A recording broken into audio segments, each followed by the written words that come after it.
to just get to know some of your career. I think like life and music making are inseparable, and many audience here actually in their 20s or 30s. So I would like to ask some questions about your 20s and 30s. So first, how would you describe your life in 20s? That's a long time ago. My 20s, where was I in my 20s? Yeah, my 20s, I was at Indiana, or I think I started my master's at 22 or 23 years old because I had been in Vienna before. But it was, well, actually, okay, so in my 20s, that's when I had my Viennese experience. And I was all, I had all these romantic ideas of how my career was going to work. And then when I went to Vienna, I was there for 9 months, and it was a wonderful experience, but I knew I wouldn't stay. I knew I wanted to get a master's degree, so I applied to Indiana. And then when I got in there, it was interesting. I didn't enjoy the professor with whom I studied during my master's. Okay. And he remained nameless, I guess. Of course. But then with my doctorate, it was a real turn in my career path when I met Leonard Håkansson, as I had mentioned. He opened up my mind to chamber music and more specifically lieder. But yeah, like I always wanted to.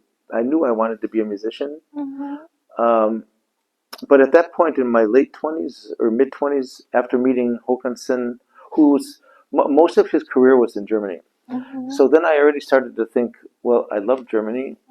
I love lieder. Maybe I should think about applying for Germany. So I applied for a German scholarship, and I received the scholarship to study lieder in Munich. And but I'm not sure if this is what you want to talk about. This is more career stuff. Yes. But what else is there? So did anything like bother you like during your 20s? Anything bother me? Well, no, just the normal struggles of a student, wondering if your career is going to go anywhere, or that's fair. I mean, everyone. Yeah, just the normal things. No, but everything. I was happy with what I was pursuing. I mean, I knew I was doing the right thing, and like I said, the difference with me, at least, I think my colleagues also back then, we weren't so obsessed with the end goal. I just wanted to keep learning. And I was just so happy at Indiana because the level was so high.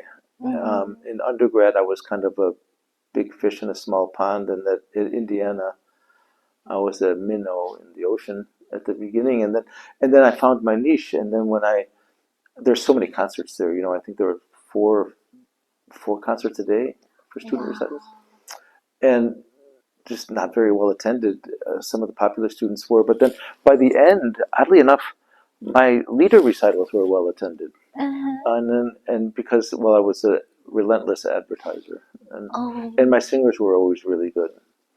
And then that's when I just loved it there because the level was so high, and I adored Håkansson, and at Indiana, all my friends that were studying with some of the other really well-known teachers, I know that they wouldn't be able to sleep the night before. They'd be so nervous and throwing up or God knows what. And I couldn't sleep. Literally, I couldn't sleep the night before a lesson with Håkansson. I was so excited. Yeah, and then when he would cancel, I was so upset. Whereas when other teachers of mine during my master's canceled, I couldn't have been happier. But when Håkansson canceled the lesson, it really, sometimes we had weekly master classes, and I was always playing. And when he canceled one of those, I was just ruined my day. So he really instilled the love of music in me and it kind of all came together then. And then he introduced me to the idea of going to Europe, and he knew Helmut Deutsch, with whom I studied in Munich. So that all made the connection. So he was a very influential person. Yeah, and he also knew Irwin Gage, which is why I was given these three singers. So it all goes back to Hokanson. Wow. Yeah. So that's an invaluable person in my life. And he's the one whose piano I will be getting in 2 weeks, his Berzendorfer.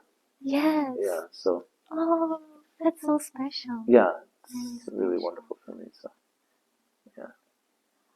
Wow. And do you wish you did something differently in your 20s? Maybe practice more. And actually, for other music students listening, there's one course I would take much more seriously in undergrad. Which one?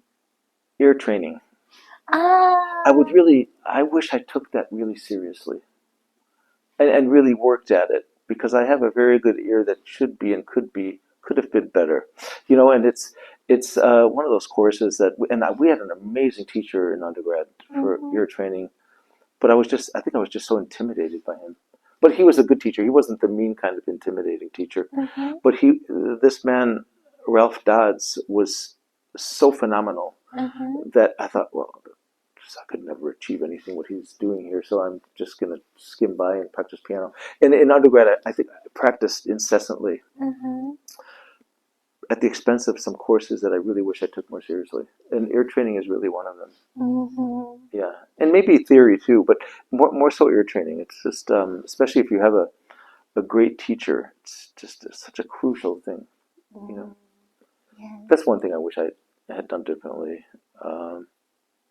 And although I did practice a good amount, maybe a little more would have been even better. You're so strict yourself. Yeah, but in undergrad, I found myself practicing all the time.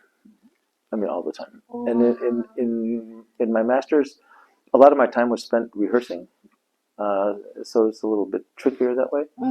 And social life has always been important to me. And at Indiana, we had a great built-in social life, especially in the summertime when we weren't taking classes, or if we were taking fewer classes. Everybody was practicing 6 hours a day, and then we would do things at night. Wow. Involving enormous amounts of food and a little bit of alcohol, and then just repeat the next day. And it was just probably not much unlike the lives of the great composers in Vienna in the 18th century, 19th century. And so it was so nice. I mean, the level was so high, and the friendships were so great. And so, it's like without going to a music festival, you are making your own music festival during the summer. Yeah, and that's how it is. And I find the music community in JMU is really a little bit in that direction too. The piano community is so tight knit. And the piano and voice and piano and some of the other instruments, there's always so much that one can do in this type of environment. It's just so conducive to making great music. Yeah, I think so too. Yeah. What would you say something to those who are now in 20s? Keep practicing. Ear training. And don't lose hope. I mean, there's so many things we can do as pianists.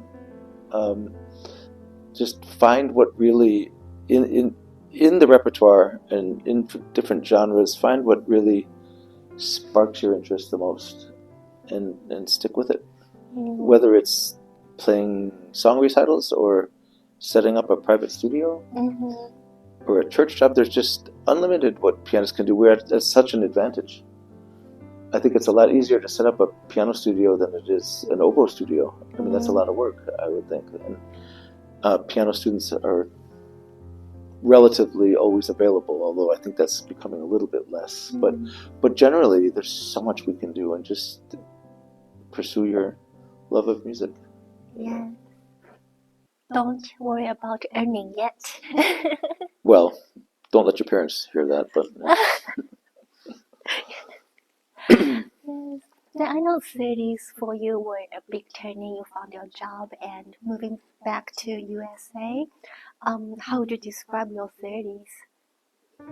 That's Gosh, we're going by decades. This is really making me feel old. no, you're only just slightly older than 30s. My 30s, that's when things really took off for me with concerts that I wanted. So my dream was actually coming true. Yes. I think my debut in Munich with a very famous German tenor, Rene Kolo. I know nobody knows him here, but if you Google him, well, actually, and I thought he was so old. You know, gosh, I'm playing with this old man. He was 58. Oh, no. Now he's very young. And I thought, oh my gosh, what am I doing? But my first concert with him, I think I was 35 years old, and was in Munich in the Heckolsaal, which is really the most important hall in Munich, and that's the concert that turned my life around, where I knew I have to do this. And we had just met. We had rehearsed 2 or 3 times. And the concert went really well. It was a full house because of Rene Kolo. And he was so gracious on stage. He knew this was my debut. And usually a singer is especially he was such a big star. And he, at the end of the concert, he moved to the side and started to applaud me. And that was just, oh gosh, it was such a wonderful feeling for me. And then he took me to concerts throughout Europe. And then we went to Japan. And yeah, it was just a wonderful experience. And then I met my mezzo Cornelia Kalisch, also around that time, and we did several recordings and many concerts in the succeeding years. And all these concerts with these singers were in venues that I could have never dreamt of. So in my 30s, things had really so quickly taken off, and so I was very happy. Yeah, so I really enjoyed it and I loved it. So yes. And did anything bother you in your 30s? Here we go again. Well, it was interesting, you know. With these 2 singers, and I always joke around that all my reviews were really positive. The singers loved me; they kept engaging me. But for some reason, they clearly didn't want me playing with anyone else because they didn't spread my name around. And I didn't quite understand it. Like with one of them, I asked, "Well, I would love to play with your colleague." "Oh, you want to play with other people?" And said, they I don't know. wanted to keep you. Yeah, it was very strange. And because after my Munich debut, the critic was very positive and said we're going to be hearing much from Gabriel Dobner in the succeeding years. And I only wish, I wish that I had gotten somehow more high level singers in my stable at that point, because that would have been the time. And in some ways, my shyness has remained because I don't really have elbows. I kind of let things fall into my lap, and I'm not really aggressive in that way.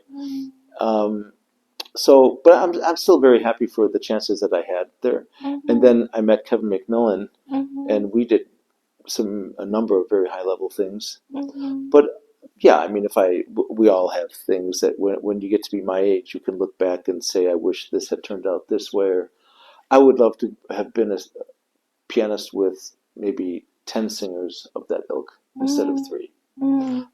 But that's the way it goes, you know. And some people would have liked to have 3, and they didn't have that either. So you have to be thankful for what you have and the chances you've been given. You know. I see. So you were very, very good, and the singer didn't want to let you go. Well, yeah, I don't know. At least that's the way I like to think of it. But it's interesting though, because there were some yeah, it's just interesting how things turn out. Yeah. I think it's like when you are in elementary school, you have a very good friend, and you don't want that friend to play with others. Yeah, it's a little bit like that. It's a little bit like that. Yes.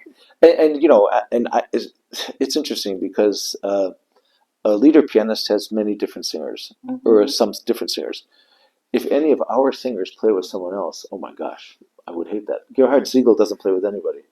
If Kevin McMillan played with anybody, there'd be trouble. Trouble in paradise, you know. And but it's interesting though, because pianists are extremely possessive. And yet I don't understand why singers are possessive, which doesn't make any sense. So, Wow. yeah. So this shows how strong the bond can be, I think. Yeah. Yes. Yeah. Wow. And And the thing is, like there aren't any singers that have leader careers specifically. Maybe one or two actually. They're usually opera singers that will sing maybe 10 leader concerts a year. Oh wow. And so they can't live off just their leader. So if I were to play with only one singer, you can't make a living that way. That's why we have to play with more, because the leader is never their focal point. So, but it's our focal point. Right. Yeah. Wow. Yeah, that's true. And do you wish you did something different in your 30s? Well, that's when I was regretting that I didn't take air training seriously in my 20s. No, maybe that I would be a different type person and I had more elbow and I would just try to contact more singers at that time. But I'm okay with the way things turned out. Because it turns out that I applied for jobs in the States, mainly because my parents were getting older and I was a little too far away. And I knew that I had made enough contacts to keep at my activity in Europe. But yeah, if as it turns out, I love teaching more than I thought I would actually, and it's become a real focal point for me. So, especially with great students like Linlin. I wanted to say that, like, I think you're a type of teacher, like, whatever happens to the students, you'll stand with the students. So we feel very secure to try new things. I know that gives you a lot of stress sometimes. I apologize. I do. But I'm just so thankful for who you are and how you always support. Oh, thank you. Yeah. Yeah, in the applied music field, it's a special relationship, right? And it's it's always, the lessons are always one-on-one, and when a student is suffering or not happy with the way things are going, it affects us, or at least I hope it should. Maybe with some teachers it doesn't, but no, I always want the best for you guys, and happy when everyone plays well. And it's just the willingness to work hard. And if there's all the practice rooms are empty except one, it's always you. It's always you. And I mean, a student like that is just no, we love. Yeah. I feel a little embarrassed because, well, everyone has their own favorite practice room, and when professors want to find me, We know like where to go. you knocked my room. And I'm like, oh, I'm found. Yeah. So for those are in their 30s, do you have any comment for them? For young students? For like people who are in 30s, I know some just started DMA, or some might be in the mid of changing career or doing something else. Well, I just think by the time you're in your 30s, I think you pretty much know if you're on the track where you want to be. And if not, gosh, change. Because when you're 30, well, first of all, when you're 20, you think you're old. When you're 30, you think you're old. And when you're 40, you think you're old. And now I look back at that, and one thing I wish I realized in any of those decades, I was young. And of course, I can talk to an 80-year-old and they're going to tell me I'm young. So, I mean, just don't be obsessed with age. And it's never too late to change a career path or a focus within music. It's never too late, And don't be obsessed with age. Yeah. Like we all were. I remember in Vienna, I was 23 when I studied in Vienna. And I thought, God, I was so old because everyone else was 20. Like that makes a big difference, right? And how silly. And then when I got my scholarship in Munich, I was old. I was 29. That's young. And everyone else was 24. So, but it's just this silly obsession with age. Right. And it's never too late to change. It's never too late. Yes, I believe that too. Yeah. Yes. Oh, that's so powerful. I mean, coming from you. Coming from an old guy. No. But coming from someone who's experienced a lot and, in life and in career, it's very powerful. But it's true. I mean, it's this obsession that people have. You know? And I really have to laugh now when undergrads, they just turned 21. Oh God, I'm so old. I can only laugh. I can only You are not just a legally adult. Yeah, exactly. Yes. Yeah, thank you so much for Okay, your thank time you. today. And before I close it, do you have questions for me? Well, no, I just appreciate that you're doing this, and your questions kind of cover the full gamut of what one would want to talk about. So I really appreciate it, and it was really, really great. And you're the one that can talk to people about having a multifaceted career, you know. And I think that's you are a perfect example of what pianists can do. Oh, You know, I didn't realize well, that. yeah, I mean, just look what's going on. Plus, you're pursuing your degree. Yes. Although now you're at the easy end of the degree. The classes are over. And That's why I am doing this. she's avoiding writing her document. I think that's what's happening. I'll try to cut this part. Okay, but thank you. Thank you. No, thank you so much. Okay. So please like, comment, and subscribe. Not surprise. Subscribe. I think here we go again. Okay, ready? So please like, comment, and subscribe to the channel. And Dr. Dobner's bio will be under, and some of his performances and his summer school links will also be in the description.